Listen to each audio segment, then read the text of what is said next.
Donc, le premier gros col, le col de Battaglia, qui porte bien son nom, je me rappelle bien, c'est peut-être un 17 km de montée. La nuit est tombée, il commence à faire noir. Puis, on jase un peu, on est côte à côte avec des gens et tout, on s'encourage. Puis là, je commence à me rendre compte que ça devient, le pourcentage est élevé. Puis là, je me rends compte que j'ai fait un mauvais choix de cassette, là.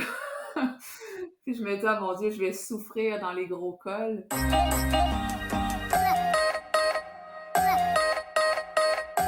Bonjour, je suis Alexandre et bienvenue dans le podcast Les Joies du Sport, le podcast qui vous permet de suivre une aventure avant même qu'elle ne commence. Aujourd'hui, je reçois Geneviève Hillet qui vient nous parler de son Bikingman Corsica. Mais avant toute chose, si tu n'as pas écouté l'épisode 17 où je reçois Geneviève qui nous parle de sa préparation pour cet événement, je t'invite à le faire avant de commencer cet épisode. Dans cet épisode-là, on va aborder plusieurs aspects, mais particulièrement, je pense que ce qui nous intéressera le plus, c'est vraiment le récit de course du Bikingman. On découvrira également le résultat de Geneviève et s'il a été conforme à ses attentes. Mais ne perdons pas trop de temps et allons tout de suite à la rencontre de Geneviève. Salut Geneviève, comment tu vas ? Bonjour Alexandre, ça va super bien, toi-même? Eh bah écoute, très heureux de te recevoir, donc ça fait plaisir. C'est une bonne fin de journée pour moi, et puis toi on est plutôt sur un milieu de journée, si je comprends bien. Exact. On va reprendre avant la course, évidemment, avant le départ. Oui. On va reprendre au niveau du début de ton voyage, avec une question que je me posais, c'est comment est-ce que tu fais pour transporter ton vélo, donc du Canada, donc d'où tu résides, jusqu'en Corse ? Comment ça se passe pour pouvoir transférer un vélo ? En fait, c'est un moment qui me stresse beaucoup chaque fois. C'était la deuxième fois là, que j'amenais le vélo dans l'avion. Chaque fois, la première fois, j'ai pu faire un vol direct pour limiter le risque de perdre le vélo, les bagages et tout. Cette fois-ci, c'était pas possible parce que j'avais un vol Montréal-Marseille, Marseille-Bastia. Donc, je m'étais acheté un petit AirTag là, pour la confiance. Ça a bien été visiblement. Mais en fait, comment ça se passe? C'est c'est ça. C'est un peu compliqué de démonter le vélo, mais je dirais qu'une fois qu'on l'a fait une fois, on prend des photos, on prend des trucs, on emballe un peu notre bébé, là. C'est un peu... moi, j'ai une boîte semi-rigide.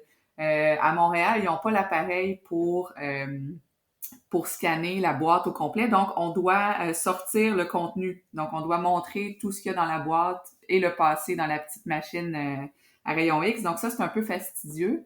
Par contre, ailleurs où j'ai été, on met juste la boîte dans les bagages surdimensionnés. Eux autres font les vérifications. Puis ça reste comme ça. Donc, je dirais qu'à l'aller, c'est plus complexe pour moi que pour le retour. Puis sinon, ben tout a bien été. Là, suffit de bien suivre les instructions, je dirais. Mais c'est certain que c'est un stress supplémentaire. Puis c'est une complication supplémentaire, disons, là, pour les gens qui voyagent comme ça. Parce que du coup, à l'aller, si je crois bien, donc tu as dû démonter ton vélo. Quand on dit démonter, c'est quoi ? Tu laisses, donc tu enlèves tout ce qui va être au niveau enfin tout ce qui est les roues. Tu Mm-hmm. fais quoi ? Tu enlèves le cintre également, tu laisses que le cadre et après c'est tout, Ça te laisses dépend des démonter ? boîtes. La mienne demande que j'enlève le guidon. Donc, j'enlève le guidon, il est mis de côté avec des courroies. La selle est baissée, les roues sont enlevées, mises de côté dans le sac. Sinon, je démonte pas le dérailleur, là, je vais pas jusque-là. Il y en a qui le font parce qu'ils ont peur là, que ça brise et tout, parce que c'est certain, vu que c'est semi-rigide, ben, il y a des risques quand même, mais sincèrement, les boîtes sont faites pour ça, puis c'est quand même bien fait, là. T'as des belles instructions, puis ça rentre vraiment très bien dans la boîte, là, j'ai pas eu de soucis. Puis c'est sûr qu'on met beaucoup de papier bulle, mais non, ça se fait bien. D'accord. Et donc à l'aller, il faut également qu'au niveau de l'aéroport, là où on passe, nous, les portiques, où on met notre sac à dos et tout, Mhm. toi, tu dois ouvrir ta caisse, renlever Oui. les pièces, les passer et ranger derrière. Oui, exact, parce qu'à Ah ouais. l'intérieur, ben c'est ça, j'ai oublié de dire, j'avais enlevé les pédales aussi, mais tu sais, il vérifie quand même si tu as enlevé les pédales, si tu as dégonflé si t'as enlevé de la pression dans les pneus. Il vérifie que tu n'as pas de cartouche de CO2, d'huile. Il vérifie le contenu des sacs parce que c'est certain que j'avais mes sacs qui allaient servir pour la course, donc j'avais des outils, beaucoup d'électronique. Donc c'est ça qu'ils veulent vérifier, là, si tout est conforme aux normes. Ok, ouais, donc effectivement, il faut un petit peu anticiper, Oui. pas s'y prendre à la dernière minute. Non. Et t'avais conscience déjà ? Oui, parce que t'avais déjà eu fait le... Oui, j'avais fait le T'avais déjà eu le cas. processus pour aller au Portugal, mais comme c'était durant la pandémie, on dirait que c'était moins stressant parce que j'étais presque la seule, là, donc il y avait moins de presse, disons, à tout sortir du sac puis tout ça, là. Mais bon, il faut ce qu'il faut, donc ça se fait. C'est simplement un peu plus long. Ok. Et t'es arrivé en Corse combien de temps avant la course? Je suis arrivée le mardi 21 au soir. La course débutait le 26, donc à pratiquement 5 jours.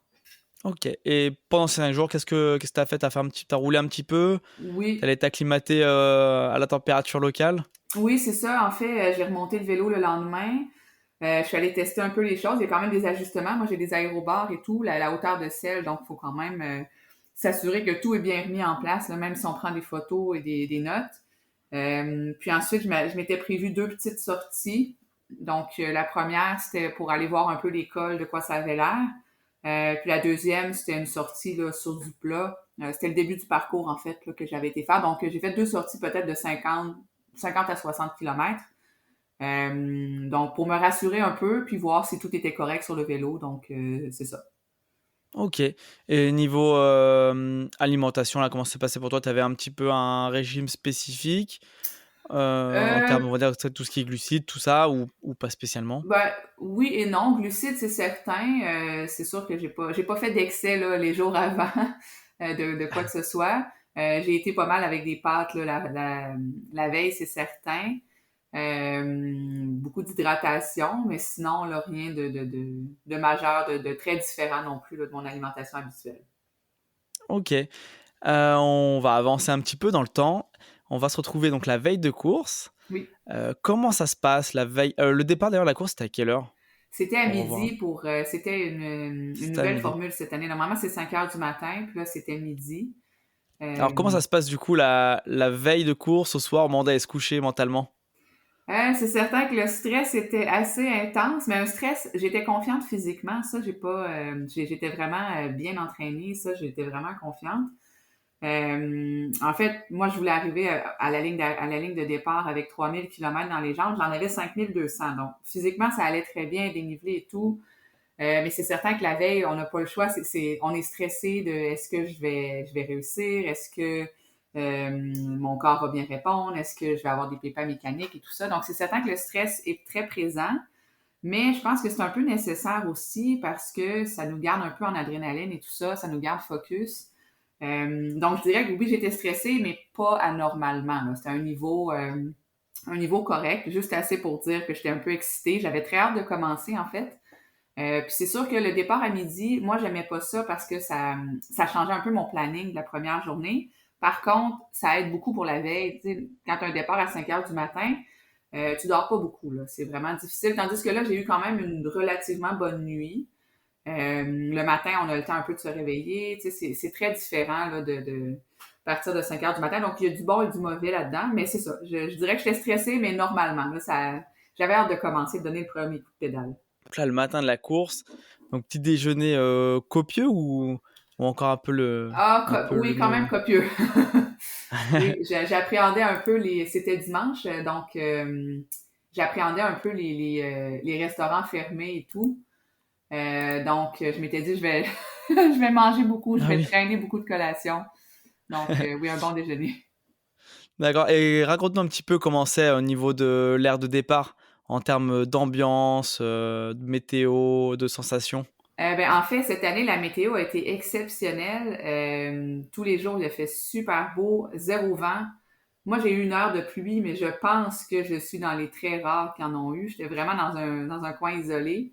Donc, au départ, c'était un soleil mur à mur, c'était chaud, c'était parfait, Ouais, ouais, il y avait beaucoup d'ambiance, les gens étaient excités vraiment. Puis le départ s'est fait par vague, légèrement avant midi finalement. Je suis partie à 11h30. Donc, oui, c'est vraiment, oui, oui, je dirais que tout le monde était très excité, là.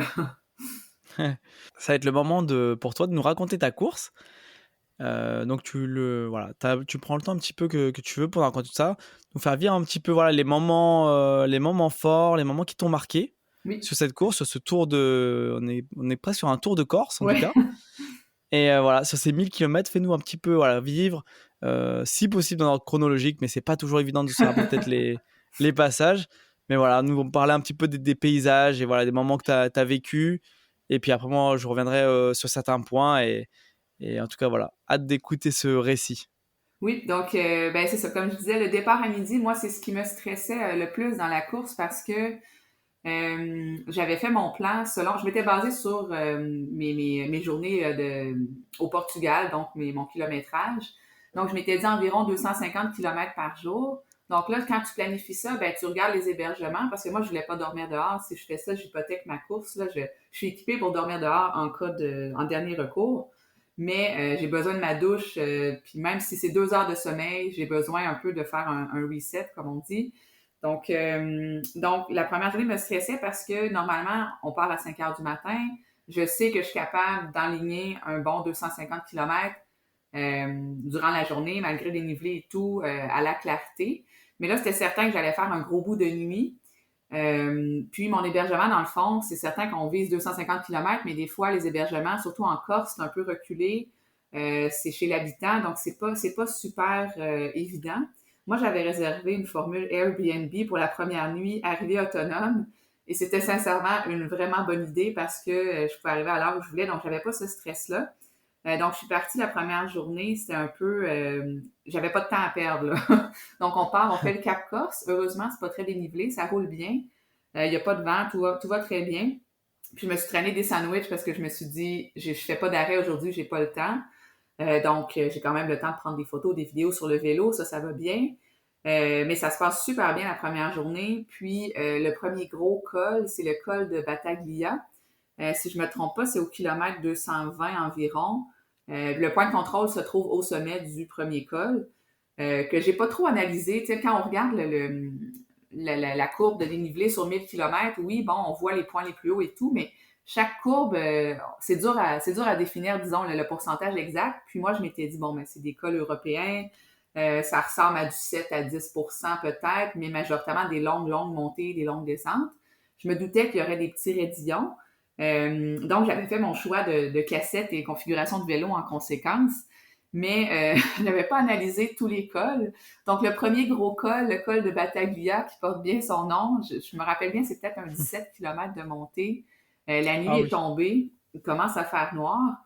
Puis, on jase un peu, on est côte à côte avec des gens et tout, on s'encourage. Puis là, je commence à me rendre compte que ça devient, le pourcentage est élevé. Puis là, je me rends compte que j'ai fait un mauvais choix de cassette, là. Puis je me dis, oh mon Dieu, je vais souffrir dans les gros cols. Les Ça, cols t'étais en à combien pied. en développement? J'avais 34 à l'avant et 11,32 à l'arrière. J'ai hésité la semaine avant à mettre jusqu'à 11,34, mais je l'ai pas fait parce que sur le plat, je trouvais que je suis plus habile avec la 32. J'aime mieux ça. Je me suis dit, ah, c'est pas grave, je pousserai plus fort dans les jambes. C'est ce que j'ai pas eu le choix de faire naturellement. Mais c'est sûr qu'en parlant avec les autres participants, je me suis rendu compte que j'avais été un peu serrée là, dans le développement. Mais bon, vaut mieux en rire, là. C'est pas. Je suis arrivée à la fin de tout l'école, puis j'ai pas eu à mettre le pied à terre, mais j'ai souffert quand même chargé, là. Le vélo pesait 17 kilos sans l'eau. Donc, c'était lourd à grimper. Mais bon, visiblement, je grimpe bien, ça allait bien. Donc, c'est ça, première journée, ça a super bien été selon le plan. Donc, j'arrive en haut du premier col. En haut, il y avait un restaurant, donc tout le monde peut se ravitailler, même 24 heures sur 24, là, c'était vraiment bien. Puis là, j'amorce, il y a une descente de 30 kilomètres avant mon hébergement. Donc, c'est ça, je suis arrivée à l'hébergement à 2h20 du matin. J'ai pris une douche, j'ai mis un chrono sur ma montre de 2 heures, j'ai dormi 2 heures, puis je suis repartie après à 5 heures. Donc, je dirais que la première journée, j'étais vraiment satisfaite parce que j'avais pas de temps à perdre, il fallait que tout se passe bien, tout rondement. Ça a super bien été. Puis la deuxième journée aussi, ça a vraiment bien été. En fait, tout mon plan de distance quotidienne a été respecté. Donc, deuxième journée, j'ai fait un 240 km. La première, c'était 260, 4000 mètres environ de dénivelé.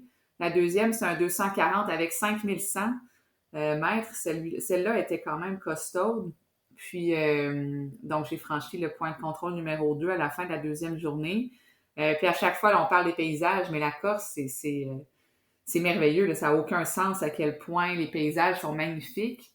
Puis ça change tout le temps. Donc, oui, c'est difficile. Tu sais, on souffre, on souffre tout le long là, dans l'événement. Par contre, c'est tellement beau que la tête divague, puis on regarde, tu sais, il y a tellement de choses à voir que ça aide beaucoup à souffrir, je dirais, à continuer.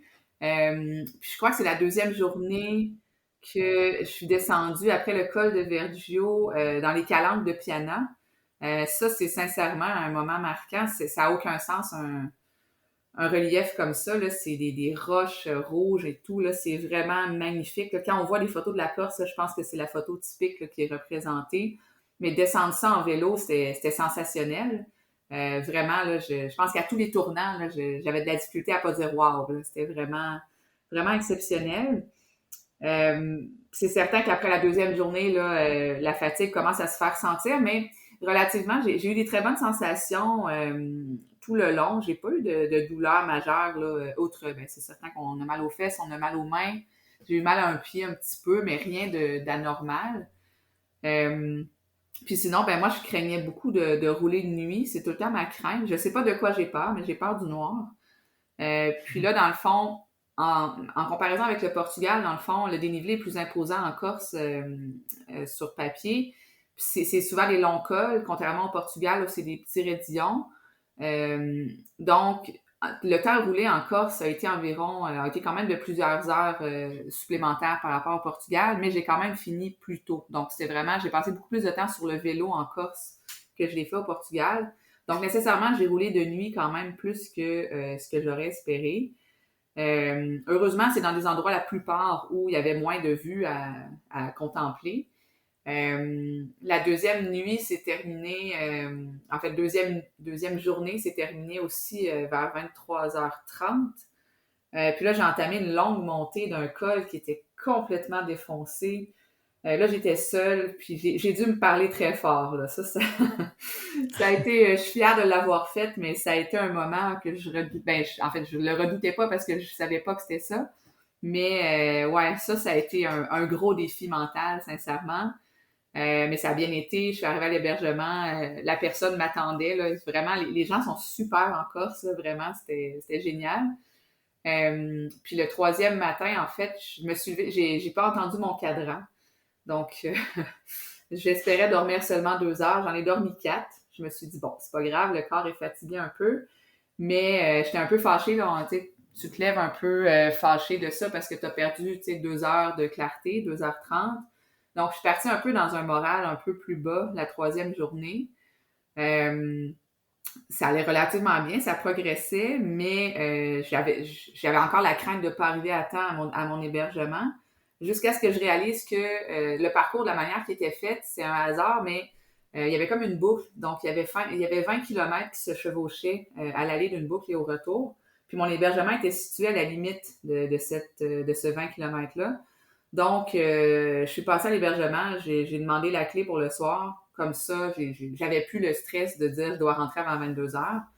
Puis là, ça a comme reparti un peu mon moral. Puis là, ça allait super bien. Puis ensuite, cette journée-là s'est terminée avec le col de Bavella que je redoutais vraiment beaucoup. Il porte bien son nom, c'était vraiment redoutable, mais ça a bien été. Il y avait des gens un petit peu là, qui montaient avec moi, donc toujours des super belles rencontres. Là. C'est vraiment ça qui est marquant dans les événements comme ça. Tu croises des gens, tu les recroises après, tu développes, tu tisses des liens vraiment, vraiment profonds dans des situations souvent de stress et de douleur intense. Donc, c'est vraiment des beaux partages. Puis là, on est rendu à la fin de la troisième journée, donc ça se passe bien. Quatrième journée, je me lève, puis ben, il me reste majoritairement, je crois, 260 km environ. Puis là, je suis un peu tannée, je sais pas trop. Là, j'ai beaucoup d'avance sur le parcours, les points de contrôle, c'est pas un problème. Mais j'avais le plan de voir la Corse de jour le plus possible. Donc, j'ai coupé cette journée-là, dans le fond. À la base, je devais dormir au kilomètre, je pense, 880. J'ai fait un petit changement d'hébergement parce que pour me rendre à l'hébergement à la base, je devais sortir du parcours, je devais cumuler des kilomètres supplémentaires. Puis j'avais pas le moral pour ça. Donc, j'ai coupé ma journée après 150 kilomètres. Puis il était tôt, là, il était peut-être 18 heures pour bien dormir, repartir le lendemain, terminer ça. C'est peut-être mon seul regret là, de l'événement. Je sais pas pourquoi. J'aurais dû pas écouter la petite voix à l'intérieur de moi qui m'a dit de me coucher ce soir-là. J'aurais dû enfiler tout ça. Mais je sais pas. Je voulais tellement suivre mon plan, voir la Corse, que je voulais pas terminer de nuit. Donc, bref, j'ai coupé ça à 150 km. Le lendemain matin, je suis repartie vers 5 heures, 4-5 heures. J'ai terminé les 120 km. Puis, finalement, pour me rendre compte que les paysages du dernier tronçon étaient peut-être moins spectaculaires. Donc, c'est pour ça que je dis j'ai un regret, là, avoir su, j'aurais enchaîné le tout, puis c'est ça, j'aurais fini plus tôt. Mais bon, je le faisais pas pour une position ni rien, je le faisais vraiment parce que pour le dépassement, pour voir la Corse, quand on vient du Canada pour faire ça, on veut quand même le voir le plus possible, le paysage. Donc, c'est ça, j'ai terminé à midi, à peu près à midi le jeudi. Euh, Puis, sincèrement, c'est vraiment, ça a très bien été. C'est sûr que là, avec le recul, j'ai oublié les douleurs et tout, mais vraiment, ouais, je pense que j'avais un bon plan qui a été très bien respecté. Ou quand j'ai été flexible pour ne pas le respecter, j'étais dans la limite du bon plan encore, là. Donc, voilà, je pense que ça fait le tour un peu, mais sincèrement, c'est un parcours exceptionnel. C'était magnifique. Bah écoute, merci pour ce récit. Bah, et puis félicitations surtout d'avoir complété un deuxième Biking Man. Merci. Franchement, chapeau à toi. Merci. Et puis niveau classement général, bah écoute, tu sais un petit peu près combien t'as figuré, même si c'est peut-être Je- anecdotique pour toi, mais bon, c'est plus pour Ouais, avoir un peu je pense, d'informations j'ai fait complémentaires. une entrevue à la fin, je pense qu'on m'a dit, au total, j'étais 119e. Je crois qu'on était 220, mais là, je sais pas qu'est-ce que ça inclut solo duo. Puis chez les femmes, je sais pas, je crois que je suis quatrième ou cinquième sur les 8, mais là, je peux me tromper, là, j'ai pas vérifié très honnêtement. Et écoute, bah, aucun problème, ça prouve bien que voilà, le plaisir en tout cas était là. Oui, c'était pour Et ça que je le que faisais, oui, exact.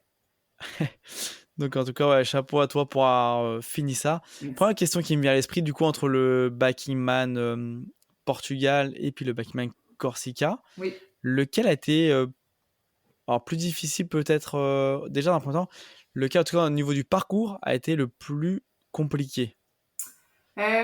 Ben c'est sûr que là, quand j'arrivais au Portugal, c'était nouveau pour moi, donc c'est certain que j'ai de la difficulté à faire une vraie comparaison. J'étais visiblement beaucoup mieux préparée pour la Corse parce que je savais à quoi m'attendre. Par contre, niveau parcours, je dirais qu'en Corse, je ne sais pas ce qui s'est passé avec les Garmin, mais dès le départ, en fait, moi, j'ai vécu un gros stress parce que j'ai le même Garmin depuis 5 ans, le GPS, puis j'ai jamais eu de problème. Puis là, j'ai entré j'ai chargé mon fichier le matin du départ, juste avant la ligne de départ, en fait, puis ça chargeait pas. Donc là, j'ai eu un stress, je me suis dit, oups, est-ce que mon GPS est arrivé à la fin de sa vie puis je le savais pas? Là, je me suis dit, là, je vais pas hypothéquer une course avec un GPS non fonctionnel. Fait qu'au début, j'ai arrêté ça parce que ça drainait la batterie aussi. Donc là, je connaissais un peu le début du parcours, donc j'ai suivi les participants au début à l'œil parce que je me suis dit, je vais faire ça puis je verrai après si j'ai une autre option. Finalement, ça a passé, mais je dirais qu'en Corse, c'est tellement plusieurs c'est des petites routes, du moins le parcours par lequel on est passé, mais c'est plein de petits spaghettis un peu. Puis il y a des routes très collées l'une de l'autre, donc c'était difficile des fois de savoir si on, tu sais, des fois on était sur le bon parcours, mais ça sonnait pas, mais on n'était pas sur le, en tout cas c'était difficile de voir si on était vraiment sur la bonne trace. Donc à ce niveau-là, je dirais qu'il y avait toujours un stress de pas être au bon endroit. Moi, je me suis pas perdue, mais je sais qu'il y a beaucoup de gens qui se sont perdus, qui ont retrouvé leurs traces, mais souvent, c'est que ça arrivait dans une descente. Donc, il y a quelques fois où, si j'avais pas eu les gens devant moi, j'aurais sûrement manqué le tournant parce que le Garmin était tout mêlé. Je sais pas ce qui s'est passé, mais tout le monde a eu des pépins avec le Garmin. Donc, moi, la première journée, je pensais que c'était seulement moi, mais j'ai compris après là, que je sais pas ce qui s'est passé, mais les satellites étaient pas alignés avec nous durant cette semaine-là. Mais sinon, ben c'est ça, ça répond à ta question côté parcours, là. Je pense que c'était plus compliqué en Corse, sincèrement. Là. Au Portugal, des fois, je me rappelle, à un moment donné, je roulais, puis le GPS a indiqué 50 km avant le prochain tournant. Donc Ah là, oui. c'est un peu aliénant, par contre, là, de voir ça comme ça. Mais c'est ça, ça donne un peu une idée de la différence. Là. Comment s'est passée la course par rapport à tes attentes initiales que tu avais émises pendant la partie 1? du podcast? Ben, je dirais que ça a été vraiment selon le plan, sauf ce que je relatais tout à l'heure là, par rapport à la dernière journée, que je m'étais laissé les deux scénarios, soit j'y vais, je combine les 150 et les 120, ouais, les 260 derniers kilomètres, ou je les coupe. Donc, il y a ça, je m'étais laissé la flexibilité de le faire, je l'ai utilisé. Donc, c'est peut-être seulement de ce côté-là là, que j'étais un peu déçue là, d'avoir pris cette décision-là, mais outre ça, le plan a été vraiment respecté. Puis mes attentes, ben, physiquement, aucun problème, là, ça a été super bien. Mentalement, ben, on a toujours des hauts, des bas, mais tu sais, j'ai rien vécu là, aucun pépin mécanique, rien du tout. Je pense que là-dessus, j'étais vraiment, côté logistique, j'avais bien planifié mes trucs. Donc ouais, je pense que mes attentes ont vraiment été atteintes. Ouais, cool, ça fait plaisir. Oui. Ça fait plaisir.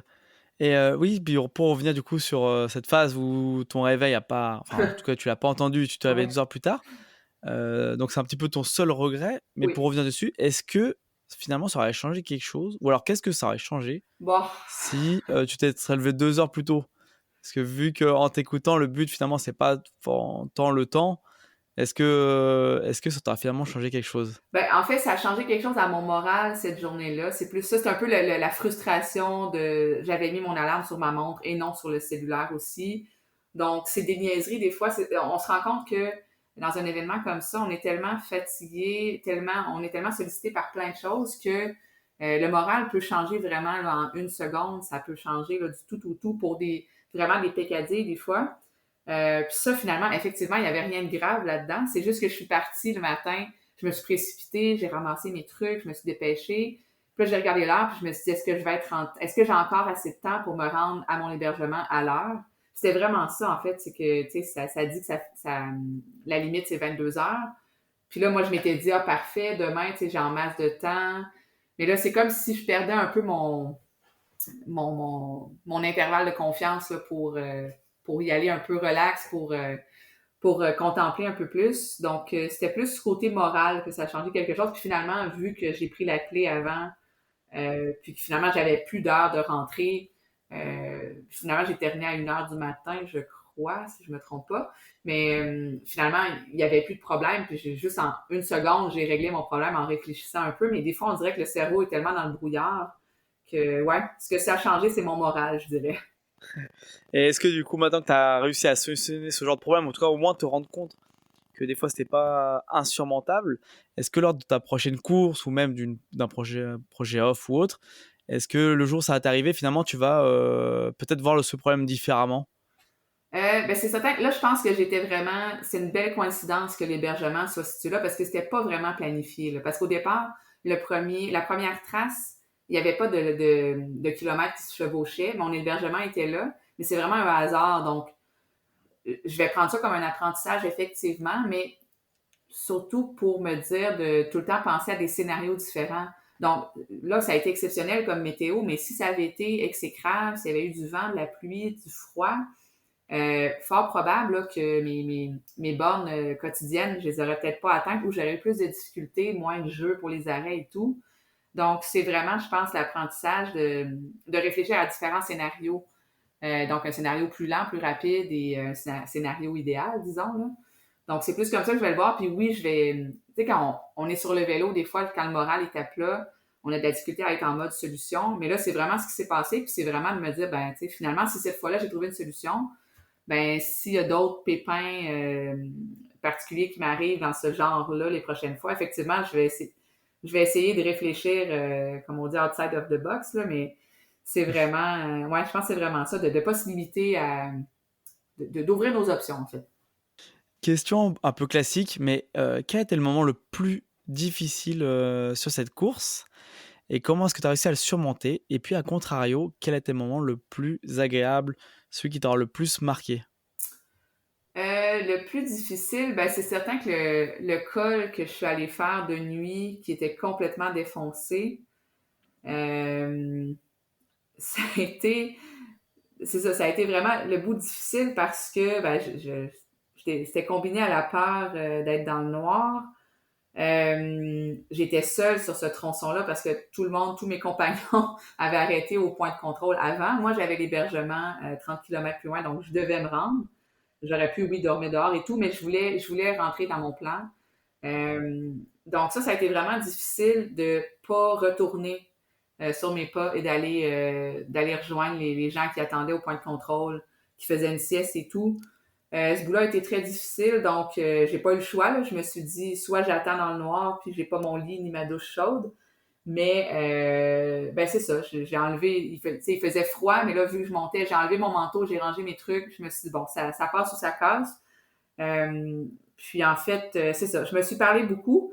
Les animaux sauvages m'ont sûrement entendu crier pas mal, là. Mais c'est ça. Tu sais, je m'encourageais moi-même. J'avais plus le choix. Donc c'est un peu comme ça. Tu sais, je riais un peu. Je riais un peu de la situation. Là. On dirait que je me voyais d'un point de vue plus objectif. Je me voyais en train de monter la côte puis en train de me crier après moi-même. Je trouvais ça quand même drôle comme situation. Puis finalement, ben c'est ça, la descente est amorcée, je retrouve l'hébergement, puis c'est une grande fierté là, de ne pas avoir abandonné, d'avoir fait ça de nuit comme ça, parce qu'on voit, on voit, mais pas tant que ça avec les lumières. Là, j'ai des bonnes lumières, mais quand même. Donc vraiment, ça a été, je dirais, le plus difficile, physiquement surtout. Puis il y a eu quelques moments là, de démotivation, c'est certain, mais pas des gros moments où j'ai remis en question l'abandon et en fait la fin de ma course et tout. Là, ça, c'est jamais arrivé. Puis les moments les plus agréables, ben c'est sûr que c'est tellement beau que c'est difficile d'en cibler juste un. Mais je dirais en général, j'aime beaucoup sur ces événements-là, on roule côte à côte avec des gens. Je pense que c'est les rencontres, en fait. C'est vraiment la première et la deuxième journée, j'ai roulé beaucoup avec un compagnon que j'ai rencontré, Damien. Puis ça a été vraiment, ouais, c'est ça, c'est vraiment ces rencontres-là que je pourrais en nommer plein, là. Il y a eu plein d'autres gens que j'ai croisés. Mais je pense que c'est ça, les moments les plus beaux, c'est t'as quelqu'un qui arrive, t'es dans un col, t'es dans un moment difficile ou pas, mais t'as quelqu'un qui arrive à tes côtés, qui grimpe aussi, puis là, on jase un peu, on échange. C'est vraiment des beaux moments. À d'autres moments, c'est moi qui arrive puis qui remonte un peu le moral de quelqu'un qui est un peu à plat. Donc, il y a eu beaucoup de beaux échanges comme ça, puis c'est ça qui m'a marqué le plus, je dirais. Puis à la fin, quand tout le monde a terminé, puis qu'on a le dîner des finishers, c'est vraiment plaisant de revoir ces gens-là, de s'en reparler et tout. Ça crée vraiment une belle communauté. Donc, je dirais que tous les moments où j'ai échangé avec les gens, ça a été vraiment les plus beaux moments. Effectivement, ouais, ça fait du bien, on l'entend, c'est vrai que ça donne envie presque, d'y être, Oui, de le vivre. Pas tant de bon après, pas tant de souffrir autant que ça, on mais oublie. c'est vrai que voilà, c'est ce qui compense en tout cas, ces moments compliqués, quoi. Tout à fait. Et en regardant un petit peu en arrière, est-ce qu'il y aurait des choses, que tu aurais fait différemment ou améliorées, tout du moins, lors de ta préparation pour cet événement? Ben, c'est certain que moi, l'entraînement ici, avec le tôt en saison, le froid et tout, j'ai fait ce que j'ai pu. Puis nous, notre configuration géographique fait en sorte que des cols, on n'en a pas. Donc, pour la grimpe, moi, ça va. Là, c'est ma force, grimper, ça va très bien. Par contre, les descentes, je- c'était un peu le running gag. Là. Moi, je montais, je dépassais les gens, puis je me faisais dépasser en descendant parce que je suis pas habituée de descendre aussi longtemps que ça. Donc, j'ai eu très mal aux mains à force de freiner. J'avais peur. C'est certain que j'ai eu un accident. Là, donc, déjà, je pars un peu craintive dans les descentes. Mais des fois, ça descend pendant 20-30 km. On peut se dire, oh, parfait, on se laisse aller, mais moi, je n'étais pas capable. Je freinais tout le temps, puis des fois, il fallait que je prenne des pauses parce que j'avais trop mal aux doigts. Donc, peut-être, si je pouvais faire différemment, ça serait d'apprendre à descendre. Je ne dis pas nécessairement plus vite, mais c'est sûr que ça résulterait en une descente plus rapide, mais mieux contrôler, plus me faire confiance, peut-être ajuster mes freins différemment, là, mes manettes pour que j'aille plus de contrôle dans la position en bas. Mais sinon, tu sais, c'est ça. Ce que je ferais, à l'entraînement, je ne changerais rien. Je pense sincèrement que j'étais vraiment très bien entraînée, outre les descentes que je ne peux pas pratiquer ici. Donc, ouais, pour l'instant, j'ai pas de. Le reste, c'est le mécanique. Là. J'aurais mis une autre cassette. Puis, certainement que j'aurais condensé mes 2 dernières journées ensemble, mais sinon, c'est pas mal tout. Surtout que c'est vrai que, bon, les routes corse, j'ai jamais roulé, mais de ce que j'ai vu, même au niveau de la carte, ça tourne aussi beaucoup quand même. C'est Ah, pas les c'est descentes quelque les plus chose. faciles. Ah ouais. Du coup, au final, toi, tu peut-être la seule personne de la course à pas poser pied à terre en montée, mais en descente. Ouais, exact. Oui, c'est vrai. J'avais pas vu ça comme ça. Ouais, ça m'est arrivé 2, 3 fois. Je veux dire, là, je vais prendre une pause photo parce que je suis plus capable. Bon, en tout cas, au moins, ça te laisse des points d'amélioration. Oui, oui. Mais bon, je pense que c'est quand même plus simple à prendre les descentes Je pense que oui, que la s'entraîner gravité pour les aide montées. beaucoup. Mais c'est vrai que bon, c'est sûr, comme tu dis, au niveau de, des reliefs que tu as chez toi, c'est vrai que c'est pas forcément voilà, quelque chose qui est Non. évident. Et puis c'est vrai que la descente, on a beau, autant la montée, on peut la pratiquer même sur un home trainer, autant Mhm. la descente, bah Ouais, faut c'est en ça. faire pour s'y habituer, quoi. C'est vrai que Exact. c'est vraiment une question d'habitude. Exact. Est-ce que tu as appris des choses du coup sur toi-même aussi pendant cette course, Sur au moi, dans fil le fond, de l'expérience? Oui, sur toi, oui. Que ce soit au niveau peut-être de la détermination, des choses que tu pensais pas pouvoir faire. oui. En fait, c'est ça, c'est que ta question tout à l'heure m'a fait réfléchir quand tu m'as dit qu'est-ce que ça aurait changé dans le fond que tu te lèves 2 heures plus tôt et tout. Donc, ce que j'ai appris, en fait, je sais que j'ai une force mentale quand même développée, une bonne résilience et tout, mais d'aller trouver des solutions là où je pensais qu'il n'y en avait même pas. Donc, c'est ça. Je pense que oui, ça a été vraiment un bel apprentissage. Que finalement, ben, quand tu es en mode solution puis que tu te dis, bon, ben, je reste positive, euh, forcément, on s'adapte, on trouve des solutions. Puis si ça avait été impossible de prendre la clé justement de l'hôtel plus tôt, ben, probablement que je me serais dit, bon, ben, je vais dormir dehors ou, tu sais, j'aurais trouvé une autre solution, mais c'est vraiment important de rester en mode solution. Puis c'est ça, même là, quand j'étais dans un coup de mou, comme on dit, là, donc, c'est ça. Je pense que j'ai appris que même dans ces situations-là, je suis quand même capable de m'en sortir. Donc, pour le futur, c'est ça. C'est d'essayer de me remémorer, pardon, cet état d'esprit-là, en fait. Donc, ce que j'ai appris, c'est que je suis capable de contrôler plus mon état d'esprit que je le pensais, disons. C'est vrai que ce soit sur la course ou même dans la vie de tous les jours, c'est des Oui. fois quand il y a un problème qui survient, ça peut arriver facilement qu'on se bloque sur le problème Mhm. au lieu d'avoir le regard porté sur la solution, et ce qui facilite déjà grandement les choses. Exact, ben Mais oui. c'est vrai que des fois, voilà, quand on est là, bon, en plus, en course, quand ça Ouais, arrive au bout de 3-4 jours, il y a la fatigue, il y a pas mal de choses qui sont ajoutées par-dessus. ouais, Mais c'est vrai que c'est pas toujours simple. Mais en tout cas, oui, comme tu dis, je pense que la prochaine fois que ça t'arrivera, tu sauras te rappeler de ce moment-là et voir vraiment plus facilement les solutions oui, que ce jour-là. exact. Et il y a un point qu'on n'a pas abordé, c'est l'alimentation. Moi, je voulais savoir en fait comment s'est passée ta gestion de l'alimentation et de l'hydratation au global, Ouais. mais surtout comment ça se passe, qu'est-ce qu'on mange en fait sur une course comme ça, parce que je pense pas qu'on mange que des bars et des gels, Ouais. comme sur une course de 100 bornes. Comment ça se passe, comment t'as trouvé où voilà, acheter à manger, tout ça, et puis qu'est-ce que tu manges en fait tout au long de ta course? En fait, on mange beaucoup. La grande difficulté à gérer, moi, c'est j'ai tout le temps faim déjà dans la vie de tous les jours, mais sur une course comme ça, c'est insensé à quel point on a besoin de calories. Puis surtout avec la fatigue, on dirait que la faim devient de plus en plus prenante. La première journée, c'est certain là, que à cause de l'enjeu de temps et l'enjeu des magasins fermés, j'avais des sandwichs dans mon dos. Là, c'est certain qu'il fait très chaud, donc je n'ai mangé un. Le deuxième, il était visiblement plus bon. Mais moi, je vais beaucoup dans l'aliment bonheur, dans le sens où je m'assure d'avoir des vrais repas. Tu sais, c'est bien beau, j'ai toujours des bonbons et tout, des trucs sucrés, mais c'est qu'à un moment donné, on n'est plus capable de manger ça, c'est tannant. Donc, c'est certain que je me ravitaillais surtout à l'épicerie parce que ben, je pouvais trouver de tout. C'était surtout des sandwichs là, pour les repas. J'ai eu quelques fois des salades de taboulé, des trucs comme ça. Quelques bananes, naturellement. Beaucoup de bananes parce que c'est un fruit facile à traîner, qui se mange bien. Euh, L'hydratation, ben, ce qui était bien en Corse, puis je pense que c'est comme ça à certains endroits aussi en Europe, mais c'était pas le cas au Portugal. Il y a des fontaines d'eau un peu partout. Donc, j'avais traîné des capsules pour traiter l'eau au cas, mais j'en ai utilisé seulement 2, là. Mais la plupart des fontaines, tu passes, tu remplis tes gourdes. Fait que ça, j'ai trouvé ça vraiment aidant. J'avais des capsules d'électrolytes de temps en temps. à mettre dedans. C'est certain qu'il faisait très chaud, donc la sudation était assez intense. Mais c'est ça, je dirais que j'avais tout le temps des barres-tendres, des encas sur moi.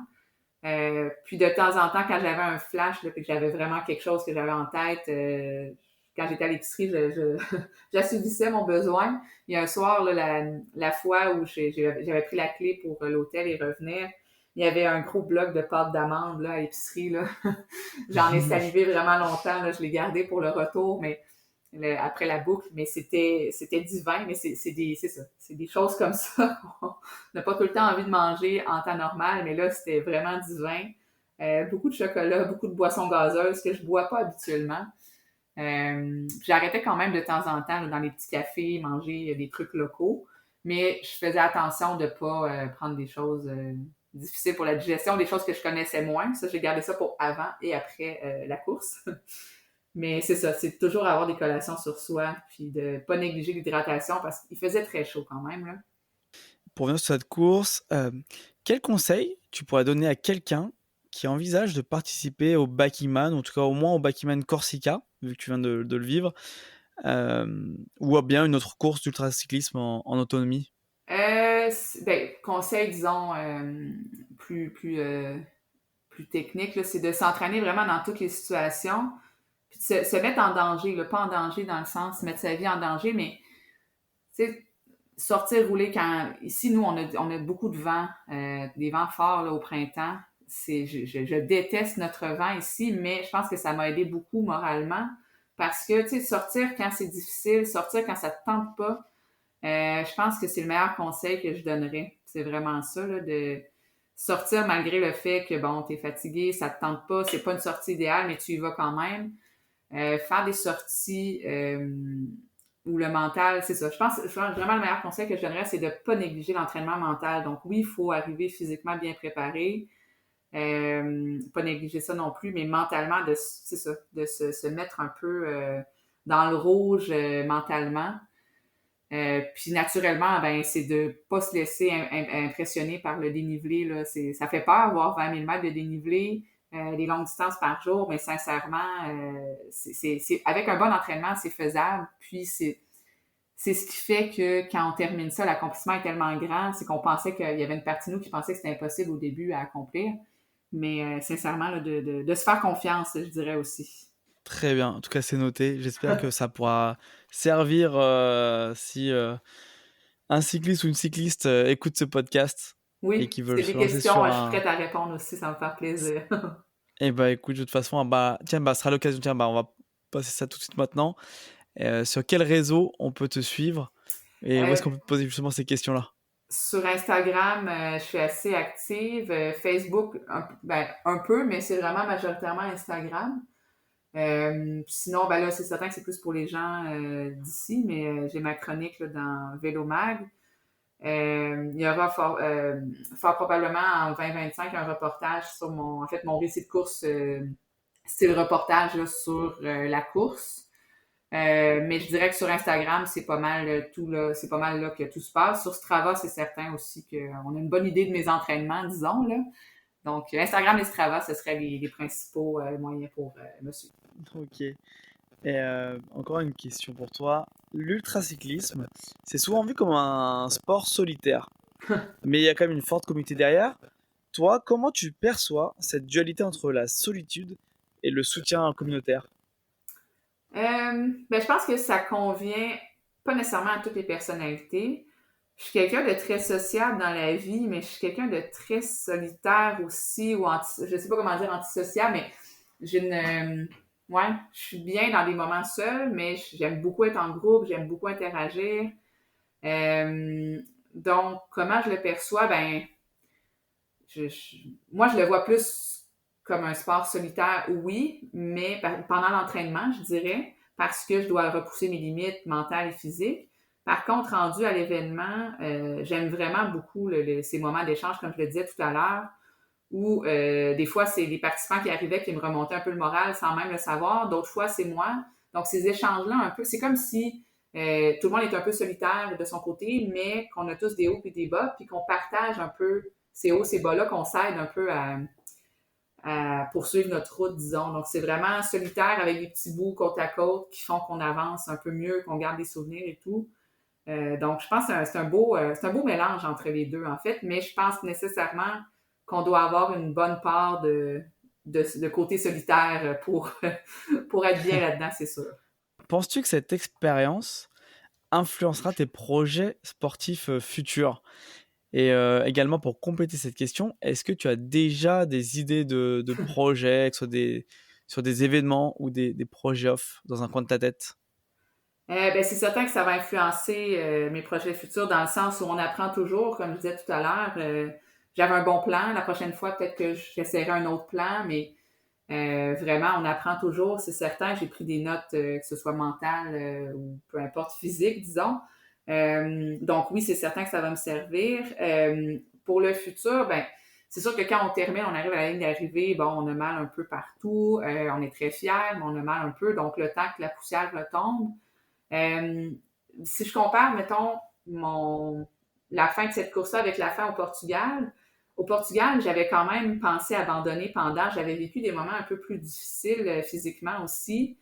En Corse, j'étais contente d'avoir terminé, mais on dirait que j'ai pas vraiment douté que je terminerais pas pendant la course. Donc, je sais pas, il y a peut-être une petite voix qui me chuchotait à l'oreille. Ben peut-être que j'aimerais ça essayer quelque chose de plus long éventuellement. Là, j'ai pas de course en tête ni de délai de calendrier, mais c'est l'impression que j'ai eue, c'est ben peut-être que finalement je suis prête à aller à me repousser un petit peu plus, même si j'ai trouvé ça difficile. Là. Je dis pas que c'est facile du tout, mais j'étais bien préparée, ça a bien été et tout, donc c'est ça. Ça, c'est certain que je réfléchis à la chose, là, à la distance plus longue ou à une course plus taxante dans le sens où faire la même chose mais en gravelle. C'est certain, là, comme dans 2 semaines, environ 10 jours, j'ai une course de 500 km en gravelle ici. Je dis course, mais là encore, là, c'est un événement. Là, c'est pas, il y a des délais et tout ça, mais je vise pas de podium ni rien. Mais déjà, de ce challenge-là, d'être en gravelle à 100% ou presque, là, je vais dormir dehors. C'est ça. J'ai comme envie de me repousser un petit peu plus. Tu sais, j'ai connu c'était quoi. J'ai trouvé ça difficile, mais je pense que je suis capable d'en encaisser encore un petit peu plus. Donc, certainement là, que je vais réfléchir à tout ça l'année prochaine, c'est sûr. Eh ben écoute, moi personnellement, en tout cas, je vais suivre ça de près et voir où est-ce que tu vas te retrouver avec ton vélo prochainement. Et il y a un point aussi qu'on n'aborde pas souvent, en tout cas, moi j'ai peu entendu de récits là-dessus, c'est l'après-course. Ouais. Là, on parle de courses quand même qui sont sur plusieurs journées. Mhm. Comment ça se passe une fois que la course est finie, que tu reprends l'avion, surtout que voilà, bon, toi tu es sur un autre pays, donc ça change vraiment du Ouais. tout au tout, et que tu retournes à ton quotidien. Comment ça se passe voilà, mentalement, physiquement, comment est le corps, comment est l'esprit à ce moment-là? Ben moi, j'ai eu la chance de pouvoir demeurer 10 jours supplémentaires parce que justement, ça faisait longtemps que je voulais visiter la Corse. Il y avait des amis de la famille qui habitent la Corse, donc j'ai eu la chance là, d'être hébergée, de visiter un peu plus après, de m'imprégner des lieux et tout. C'est sûr que la Corse, c'est un lieu magnifique.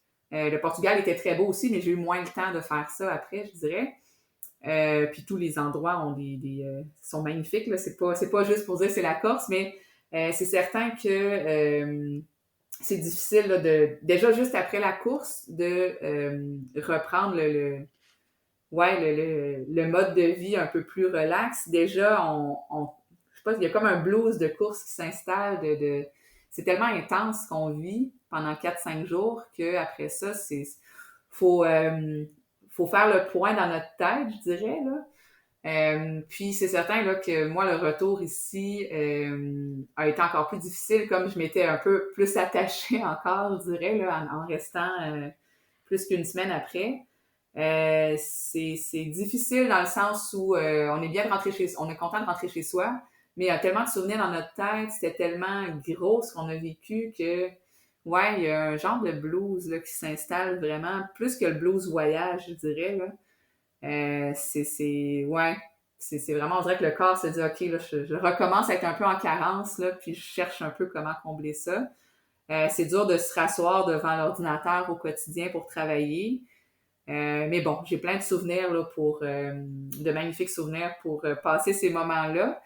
Je pense que c'est important aussi de faire le post-mortem de comment ça s'est passé et tout. Puis ça, c'est une pratique, moi, que j'ai l'habitude de faire parce que je pense qu'on peut apprendre de toutes les situations, qu'elles soient positives ou négatives. Donc, je pense que c'est important de faire ça. Puis moi, c'est ce qui m'aide là, habituellement, là, de faire le post-mortem. Là, c'est certain que je vais avoir la chance d'écrire un reportage là-dessus, donc ça va m'aider encore plus, je pense, à cristalliser un peu ce qui s'est passé. Là. Donc, c'est difficile, mais en même temps, c'est nécessaire, disons, le retour à la réalité. Écoute, bah merci en tout cas pour ces mots et pour on a pu en savoir plus sur le Merci. retour à la réalité après une course comme celle-ci. Et sur cette course, on n'a pas parlé d'une chose, c'est également de l'organisation. Mhm. Comment est-ce que tu as vécu cette course d'un point de vue organisation? Est-ce que c'était bien préparé? Est-ce qu'il y avait tout ce dont tu avais besoin? Parle-nous un petit peu de ça, voilà, s'il y avait des points, par exemple, s'il y avait des points à améliorer ou des choses qui étaient mal faites ou très, très bien faites en l'occurrence. Euh, comme toujours, organisation sans faille, sincèrement, c'est impeccable. Il n'y a rien, en fait, que je je serais pas capable de suggérer des améliorations tellement je trouve que l'organisation va à l'avant, prend l'initiative, c'est vraiment, tout est pensé, tout est réfléchi. J'ai beaucoup aimé entre le Portugal et la Corse. Maintenant, il y a des repas chauds qui sont offerts au point de contrôle. Donc, tu as un micro-ondes et tout, tu fais chauffer tes trucs, mais c'est comme une certitude, c'est comme une sécurité de plus. Tu calcules sur ton parcours que même si là, tu n'as pas d'hébergement, tu n'as pas à penser à ton ravitaillement, tu sais que là, tu as un repas copieux de pâtes ou de riz et tout là, qui était servi. Ça, sincèrement, c'est une belle attention. J'ai trouvé ça vraiment génial. Les bénévoles, tout le monde est vraiment, vraiment, tout le monde est génial. Euh, Sinon, avant la course, les communications qu'on reçoit et tout, c'est parfait. La communauté, la communication, tout. Sincèrement, c'est un A++++. Là, c'est vraiment, vraiment génial. Bah parfait, écoute, je pense qu'on a fait à peu près le tour. Est-ce qu'il y a quelques points ou éléments que tu aimerais mettre en avant, qu'on n'aurait peut-être pas parlé dans cet épisode? Ben, je pense qu'on avait parlé un peu dans le premier, on parlait un peu de la place des femmes là, dans ce genre d'événement-là. J'ose espérer que ma présence en inspirera d'autres, parce qu'il y en avait quand même un peu plus sur cette édition-là, mais c'était beau à voir. C'est vraiment, je pense que tout le monde s'est un peu posé la question comment faire pour inciter d'autres femmes à s'inscrire et tout. Euh, donc, je pense que c'est beau de voir que ça augmente, même si ça augmente pas vite, mais vraiment, c'est un mot d'encouragement aux femmes de se lancer sur ce genre d'épreuve-là parce que ça vaut la peine puis c'est accessible vraiment, vraiment à tout le monde. Eh bah cool, j'espère que ce témoignage-là, en tout cas, en fera partie de l'évolution de la participation des femmes sur les courses de Mhm. cyclisme. Et c'est vrai que voilà, c'est bien que tu mettes ça aussi en avant parce que je reçois bah, pas mal de femmes cyclistes sur le podcast. Oui.